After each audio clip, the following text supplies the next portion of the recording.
इनकी लेफ्ट बाजू यानी बाएं बाजू पूरी तरह कटी हुई है। भीख नहीं मांगी, मैंने मना भी किया कि मेरी शादी ना करो। फिर पिताजी ने मेरी शादी कर ली। मेरे पास 5 बच्चे हैं। इनके बारे में मशहूर है इन्होंने कभी डंडी नहीं मारी, बल्कि हाँ हुआ उल्टा, इनको कोई एक आदमी डंडी मार गया। मैंने कभी हिम्मत नहीं हारी।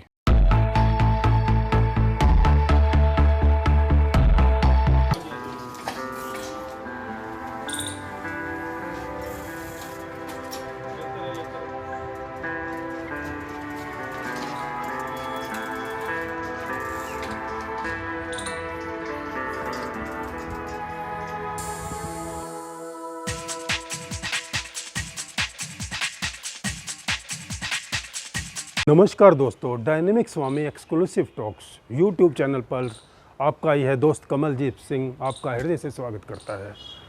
दोस्तों, आपको जैसे पता ही है, मैं आपको बहुत ही ऐसे लोगों से मिलवाता हूं जिनसे हमें कुछ ज़िंदगी जीने के लिए बहुत कुछ सीखने को मिले, हिम्मत मिले, एक जज्बा हमें ज़िंदगी का जीने का मिले। अक्सर लोगों को मैं देखता हूं जिनके हाथ पैर पूरी तरह सलामत हैं, आंखें सलामत हैं पूरी तरह, जिसमें कोई भी कमी नहीं है, तब भी उनको देखता हूँ दुखी रहते हैं, बेमतलब हताश होते हैं, जीवन से परेशान होने लग जाते हैं। और छोटी छोटी बातों पर अक्सर देखा है लोग आत्महत्या भी करने लग जाते हैं। खुददार, आत्मविश्वासी और हिम्मतवर आदमी से मिलवाने जा रहे हैं जिसकी बहुत छोटी उम्र में बाजू कट गई, परंतु वह आदमी कभी हिम्मत नहीं हारा, ना उसने कभी किसी के आगे हाथ फैलाए। आज वो जीवन बहुत सुखी जीवन जी रहा है। इनका नाम है रमेश। ये इनका काफ़ी सालों से इनको फल बेचते हुए देखता हूँ। इनसे अभी हम बातचीत करेंगे। हाँ रमेश जी, नमस्कार। नमस्कार जी। हाँ, आप अपनी बाजू के बारे में बताएंगे, ये कब कटी थी, कैसे हुआ था आखिर? मेरा बाजू कटा था सर, 10-12 साल का था। अच्छा, बाजू कट गया, फिर मैंने हिम्मत फिर भी नहीं हारा। क्या मतलब उस समय पढ़ते थे, क्या करते हाँ, थे? पढ़ता था 7वीं क्लास में। अच्छा, हाँ, लेकिन हिम्मत को नहीं हारा, मैं हिम्मत को बढ़ा ही रहा। मतलब जिस समय बाजू कटी, किस तरह हो गया था ये आखिर बाजू? चारे वाली मशीन से, जिससे पशुओं को चारा खिलाते हैं। अच्छा, वो हाथ वाली थी हाँ, या मशीन वाली? इंजन वाली थी। अच्छा, उसमें ये हाथ फंस गया आपका? तो कैसे बचाव किया? बचाओ, मैंने हाथ खींचा लेकिन नहीं खींचा, इसके टुकड़े टुकड़े हो गए। ओहो, उस समय फिर आपको कैसा लगा कि मेरी ज़िंदगी ख़त्म हो गई, अब मैं क्या करूं? हाँ, मुझे बहुत बेचैन हुआ। अच्छा, और मैं बहुत पछताया कि मेरी अब ज़िंदगी कैसे परिवर्तन होगा। अच्छा, लेकिन मैंने फिर बाद में हिम्मत किया, जो होना जो हो गया। उस समय बच्चे आपका मजाक उड़ाते होंगे काफ़ी, शुरू में नाम कुछ उल्टे सीधे आपके रखते होंगे। हाँ, अब भी कहते हैं, उल्टी सीधी बातें कहते हैं। अच्छा, हाँ, अभी भी लोग कहते कहते हैं? हैं। तो बच्चे आपको किस तरह के चिढ़ाते थे? हाँ हाँ हाँ, पहले बहुत उल्टी सीधी बच्चे कहते थे, लेकिन मैं हिम्मत को फिर भी। अच्छा, कभी बार रोना आ जाता होगा कि क्या करूं, मेरी भगवान ने मेरे साथ ये कैसे कर दिया? ऐसे ही रोना आ जाता था, तो फिर मैं थोड़ा सुस्त पड़ जाता था। अच्छा, हाँ, फिर भी अपने आप को संभाले रखा है। अच्छा, रखा रहा मैं, लेकिन आगे हिम्मत को फिर मैंने तोड़ा नहीं बाद में। अच्छा, हाँ, तो अब मैं 28-30 साल से इसी काम को कर रहा हूँ। अच्छा, तो जब पहले लगा होगा कि मैं कैसे काम करूंगा, फिर किस तरह हिम्मत आई आपके अंदर की? मेरे अंदर हिम्मत आई, मैंने इसको रिक्शे को चलाना सीखा, रेडी को चलाने के बाद फिर मैंने हिम्मत कर ली। शुरू में बहुत मुश्किल लगता हाँ, होगा। मुश्किल आई। मेरे बाजू जो सही है, उस बाजू में दर्द होता था ये चलाने में। हिम्मत कहीं बाहर किसी से मिली या अंदर से ही आपके अंदर से आई? अपने अंदर से ही मेरे को आई कि मुझे जीना है, मुझे आगे ज़िंदगी खराब नहीं करनी, खराब नहीं करनी, मुझे अब किसी की भीख नहीं मांगनी है। भीख नहीं मांगनी, अब मुझे आत्मनिर्भर रहना है, मतलब अपनी हिम्मत नहीं कभी भी छोड़ूंगा। जी हाँ, मैंने हिम्मत नहीं तोड़ा। फिर आगे धीरे धीरे मैं तो उस समय क्या आप दिल्ली में ही थे कि किसी गांव में थे? अपने गांव में था। कौन सा गांव है? जिला अलीगढ़ है, गांव खुशीपुरा है, अच्छा, तहसील अतरौली है, थाना दादों है, अच्छा, अच्छा, और कासमपुर खुशीपुरा गांव लगता है मेरा। अच्छा, अच्छा, और रमेश नाम है, पिताजी का राजेंद्र सिंह नाम है। अच्छा, तो उसके बाद आपने शादी वगैरह भी की कि किस तरह लगा कि शादी करूं या ना करूं, या लड़की मिलेगी कि नहीं, कैसा हुआ? उस समय सोचता था मैं, अच्छा, लेकिन घर वाले, मैंने मना भी किया कि मेरी शादी ना करो। अच्छा, आप शादी नहीं करना चाह रहे थे कि जिम्मेदारियां बढ़ जाएंगी, बहुत मुश्किलें मुझे आएंगी बिना बाजू के आगे, हैं? ऐसे ही हुआ। लेकिन फिर भी घर वालों ने सोचा कि मेरे बेटे की मेरी बेइज्जती होगी, मेरे बेटे की शादी हो जानी चाहिए। अच्छा अच्छा, आपको लगा कि नहीं शादी? हाँ, मैं सोचता था मेरी शादी ना हो अच्छा तो ठीक है। अच्छा अच्छा हाँ, फिर पिताजी ने मेरी शादी कर ली। अच्छा। तो आपको अब आपका परिवार है, आप परिवार चला रहे हैं। हाँ जी, बढ़िया आपके कितने बच्चे हैं आपके? मेरे पास 5 बच्चे हैं। अच्छा, 5 बच्चों के आपका सबका पेट भर लेते हैं आप? इतना आप कमा लेते हैं? हाँ हाँ जी, मैं कमा लेता हूँ। अच्छा हाँ, 3 बेटी हैं, 2 बेटे हैं। अच्छा, सबके लिए आप मतलब पूरा मतलब मेरे बच्चे पढ़ रहे हैं बढ़िया तरह से। अच्छा, बढ़िया से पढ़ रहे हैं। बहुत ही सुंदर बात है कि इनकी बाजू ना होते हुए इन्होंने कभी हिम्मत नहीं हारी और अपने बच्चे भी इनके ठीक ठाक पढ़ रहे हैं। तो वो गांव में है या दिल्ली में? बच्चे गांव में हैं। अच्छा, सभी वहीं पढ़ रहे हैं।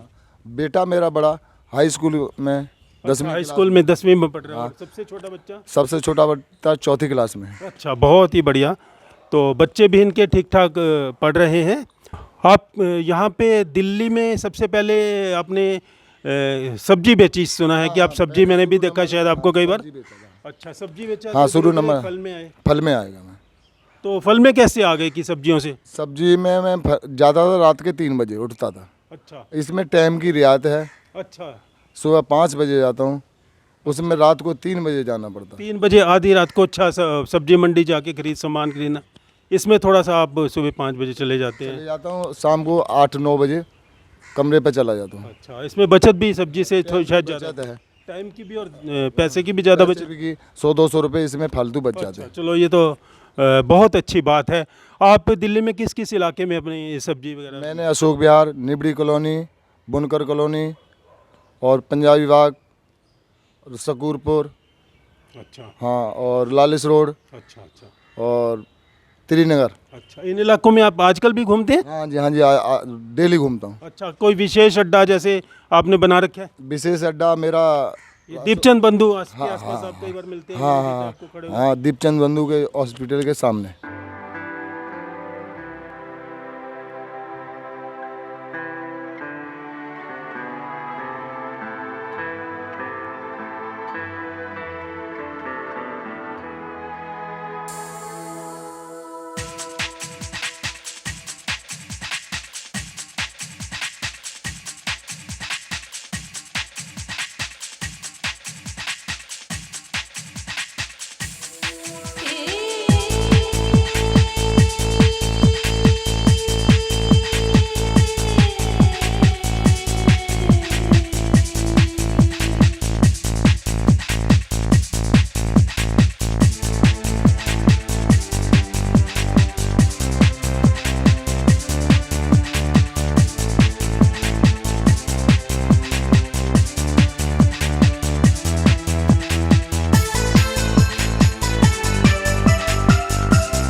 अड्डा आपका ये है? हाँ ये इसके है। अलावा भी कहीं खड़े हाँ, होते सुबह को मैं 8 साढ़े 8 बजे तक अशोक विहार हैं? अच्छा। मदर डेयरी के पास। इन्होंने जो इलाके बताए, अशोक विहार, नीमड़ी कॉलोनी, पंजाबी बाग वगैरह, इन इलाकों में अक्सर इनको आप घूमते हुए देख सकते हैं। और दीपचंद बंधु अस्पताल है यहीं पे, तो उसके आसपास भी अक्सर खड़े आपको मिल सकते हैं। तो जब भी मिलें इनको सपोर्ट करें। तो अक्सर इन्होंने, इनके बारे में मशहूर है, इन्होंने कभी डंडी नहीं मारी। अक्सर कहा जाता है कि फल सब्जी वाले डंडी मार लेते हैं, पर इनके बारे में मशहूर है कि बड़ी ईमानदारी से ये रमेश जी काम करते हैं। इनको कभी भी किसी व्यक्ति से भी मेरी बातचीत हुई है तो अभी सभी ने ये कि, और बल्कि हाँ हुआ उल्टा, इनको कोई एक आदमी डंडी मार गया। अभी कल परसों ये नोट दिखा रहे थे 2000 का कि ये कोई नकली दे गया। तो दोस्तों ऐसा कभी भी मत करें, हिम्मत ऐसे मेहनती लोगों के साथ ऐसे कभी भी गलत काम मत करें। और दिखाएं जरा रमेश जी नोट आपको। नोट ये है जी। अच्छा, ये कोई नकली नोट इनको दे गया है रात रात को के 9 बजे। 9 बजे। 9 क्या बजे। कौन था वो पहचान है? 50 साल की उम्र थी उसकी। अच्छा 2 बंदे थे। अच्छा एक मेरे से अमरूद ले रहा था अच्छा और एक ने सेब लिए थे 200 रुपए के। अच्छा। आपको लगा कि जानबूझ के देकर गया? हाँ हाँ अंधेरे के समय में? हाँ, मैं बोला मैं विकलांग आदमी हूँ अच्छा और गरीब आदमी हूँ, अच्छा। मैं मजदूरी करता हूँ, भाई ऐसा मत करना मेरे साथ। अच्छा, नकली नोट मत देना। हाँ कि नहीं नहीं भाई ऐसा नहीं करेंगे। अच्छा तो लेके तेज गया वो और अच्छा। 1800 रुपये भी ले गया। 200 अच्छा। और 200 वो रुपये के मतलब सेब। मीठी बातें करके इनको, इन्होंने कहा भी कि कहीं मैं मतलब नकली ना हो, मैं 2000 का नोट जल्दी नहीं लेता, पर वो इनको चेप ही गया। तो और इस तरह का काम दोस्तों कभी मत करें किसी भी मेहनतकश व्यक्ति के साथ।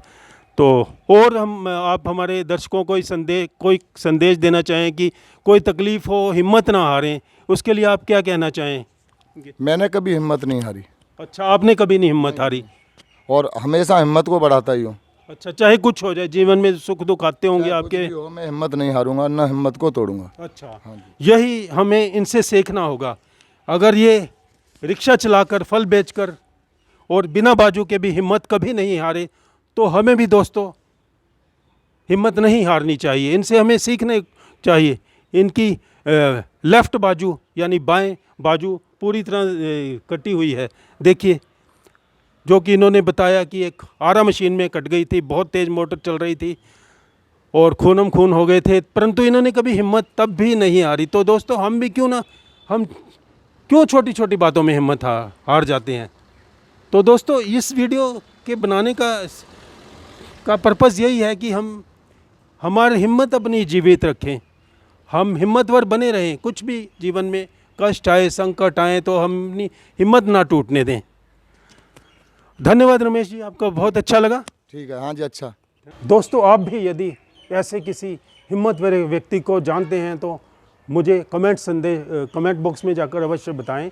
और आपको यह वीडियो अगर अच्छा लगे तो इसके लाइक अवश्य करें और कमेंट्स भी अवश्य करें। और मेरे चैनल को सब्सक्राइब करना बिल्कुल ना भूलें और अधिक से अधिक लोगों में यह वीडियो शेयर करें, ताकि यह सारी दुनिया हिम्मतवर हो सके रमेश जी की तरह। तो मिलते हैं जल्दी ही किसी अन्य वीडियो के माध्यम से। तब तक आपका दोस्त कमलजीत सिंह आपसे विदा चाहता है। नमस्कार।